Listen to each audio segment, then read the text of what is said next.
Para sa lahat ng may asawa o karelasyon dyan. Kung may asawa ka, lalo pa pag may mga anak na kayo, itigil mo na ang kakachat mo sa iba. Tama na yung dahilan na walang mali siya. Kahit sabihin mo sa sarili mo na wala kang ginagawang masama, nilalagay mo lang ang sarili mo sa posisyon na pwede kang magkasala. Oo, sabihin na natin na sa umpisa wala lang mali siya. Pero ang simpleng kamustahan ay pwedeng mauwian sa landian at kumain ka na ba? Ay pwedeng mauwi sa alabyuhan. Kapag dumating na ang panahon na hindi mo inaasahan. Alin ba ang mas maapektuhan?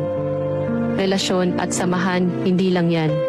Dahil ang asawa mo pwedeng mawalan ng tiwala sa'yo. Mga anak mo mawalan na ng respeto sa'yo. Yung kahit magpatawad ka nila, magkaayos kayo. Hindi mawawala sa isip nila ang kasalan na ginawa mo. Yung kahit sabihin mong okay na kayo. Tandaan mo na kapag ang tiwala pag nasira na, mahirap na yan mabuo ulit. Kaya kung isa ka sa merong kachat ngayon, pakiusap, tigilan mo na. Dahil masisira lang ang maganda ninyong relasyon at samahan.